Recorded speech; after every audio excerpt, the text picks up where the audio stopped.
Walid Regragui, Rigobert Song qui était du côté du Cameroun, il y a Hermès Faé du côté de la Côte d'Ivoire lan moo créé tendance bi jékki-jékki ñu gis ne les entraîneurs africains commencent vraiment à prendre en tout cas le dessus sur les sorciers blancs ñu gis ne d'une manière générale ku ci nekk yaa ngi fépp dëkk bu nekk yaa ngi gis ne ñu ngi mettre en avant seen doomu réew yi pour ñu mais Mohamed mi ngi génne photo Alassane ak Hervé Renard man maa ngi wax ci. Ça c'est de la provocation. mi ngi génne photo Alassane ak Hervé. Il faut être sage là. Non, Hervé Renard sama xarit la. sama xarit la on se connaît depuis longtemps. soxnaam sama xarit la tamit. donc maintenant. bëgg na jël moom équipe bi. ah je sais pas moi j'en ai pas parlé avec lui waxtaan nañ ci. wax dëgg yàlla jot naa ko fi temps yii mais pour leneen. mais on n'a pas parlé du Sénégal wax dëgg yàlla. maintenant lu waral loolu mooy africains yi léegi dañuy dem di jàngi. avant on comptait sur comme on appelle les sorciers blancs. Les sorciers blancs. Même si c'est péjoratif mais léegi africains yi dañuy jàngi. léegi africains yi déjà ils ont comme on dit ils sont passés par des grands clubs. par des bons clubs ils savent comment le déroulement dans ces clubs-là ba pare bu ñu paree dañuy dem jàngiwaat pour nekk ay entraîneurs. Aujourd'hui je pense que le cas de Rigobert Song, Regragui, Aliou Cissé,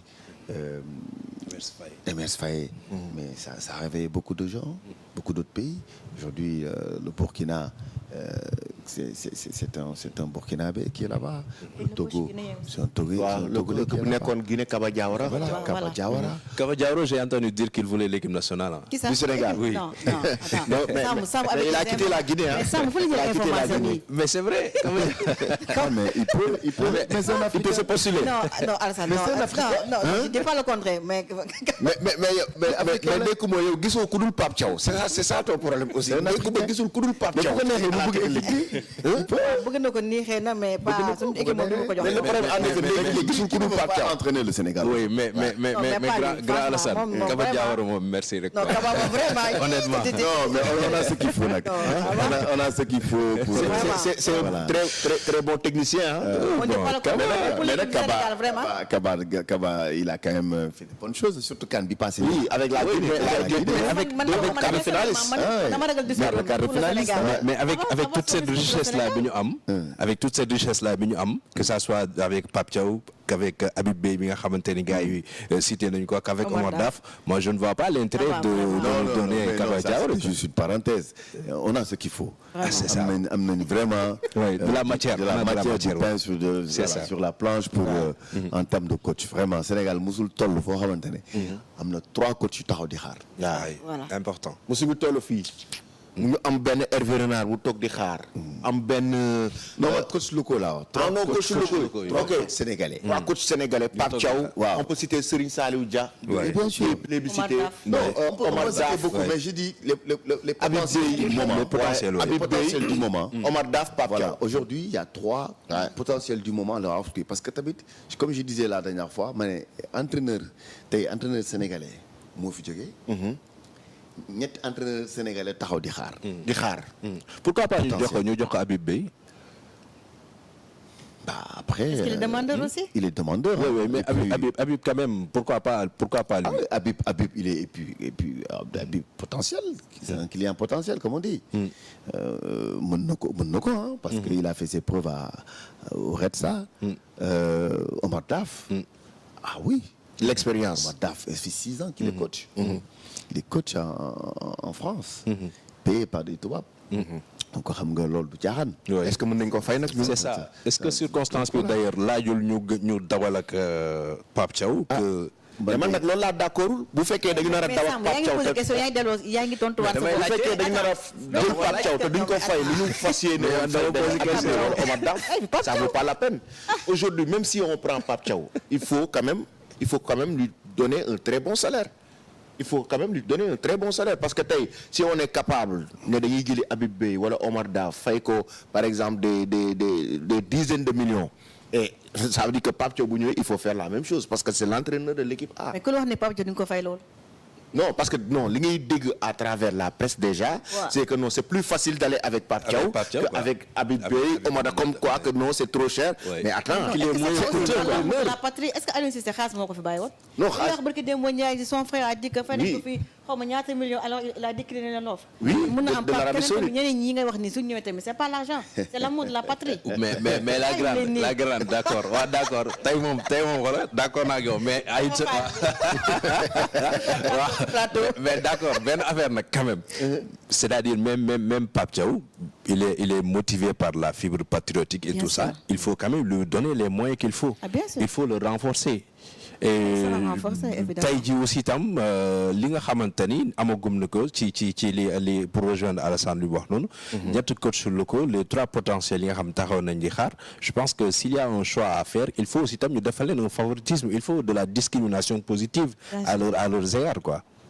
En tout cas Alassane wax nga lu am solo mooy tey 3 coachs sénégalais ñu ngi toog di xaar ñu ngi wax ne le départ d'Aliou Cissé mais on a 3 coachs aujourd'hui selon vous dañu war a def combinaison entre par exemple créer des duos par exemple entre un Omar Daf Pape Thiaw un Habib Beye Pape Thiaw wala dañu war a dem sur un entraîneur avec sa propre philosophie. mais li nga wax ñaari kii nga wax yëpp je pense que lu baax la mais après bu fekkee ne gars yi dañuy continuer ak Pape Thiaw parce qu'il a fait deux bons résultats ou 4 bons résultats ou 3 bons résultats je sais pas voilà mën nañ ko jox chance am voilà maintenant après s'il faut aussi passer sur des duos aussi c'est toujours bien duo tamit lu am solo la parce que day am diisoo day am waxtaan day am truc mais aujourd'hui Pape en duo avec Teddy donc et le premier match c'est bien passé on a vu vraiment des entraîneurs qui se parlaient il y a une certaine complicité entre eux c'est ce que j'ai vu man maa ngi woon stade maa ngi leen dem xool seen déplacement yi seen waxtaan yi ak le fait du xool ci vidéo yi yeeg yooyu on a vu un bon tandem quand même donc après comme on dit man day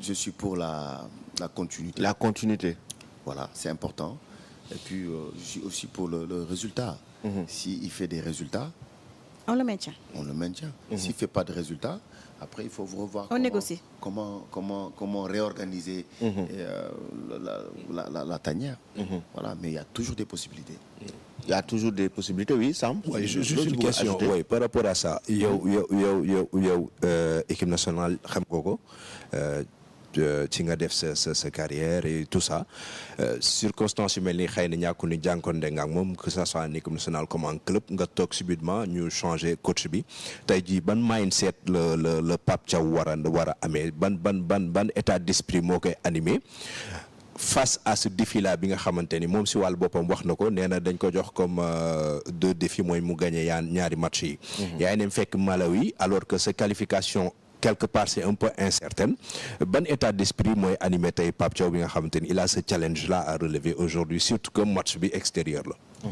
waaw match bi extérieur la mais déjà il y a une certaine ascendance psychologique pour le Sénégal parce que quand tu gagnes 4-0 et que 4 jours après tu rejoues contre la même équipe forcément équipe boobu dina la xaw a craindre donc mais à partir de là moom foofu la war a taxawee pour dire à ses joueurs bloc allez les chercher voilà même si ils sont chez eux faites-les douter d'entrée et puis faites de telle sorte que qui perdent espoir rapidement et puis si on arrive à mettre un but dès les premières minutes si on arrive à mettre un but en première mi-temps voire 2 buts en première mi-temps le match est plié parce que souvent c'est comme ça maintenant il faut pas les attendre du tout il faut pas les laisser jouer à l'aise parce que quand ils vont prendre goût en plus chez eux ça peut être difficile on a vu le match contre Burundi on a vu certains autres matchs où c'est compliqué parce qu'on a laissé l'équipe en face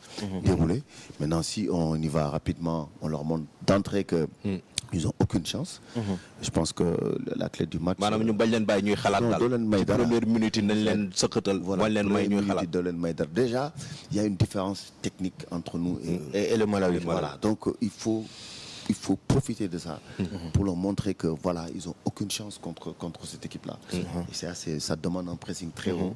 On monte le bloc très très haut, récupérer les ballons. Et souvent, c'est ce qu'on a fait pour enclencher des. Et en termes de système, il faut reconduire le même système, le 4-3-3. Mais monter le bloc très haut. Monter le bloc très haut. Ne pas rester derrière. Il faut monter le bloc très haut. Et même j'ai vu sur le dernier match, même si les autres ont joué à 10, j'ai vu le bloc était très très très haut. Ouais, vraiment, c'était un bloc médian, quoi. Voilà. Maintenant, on peut essayer de refaire la même chose là-bas, maintenant, tout en étant aussi vigilant pour les contrats.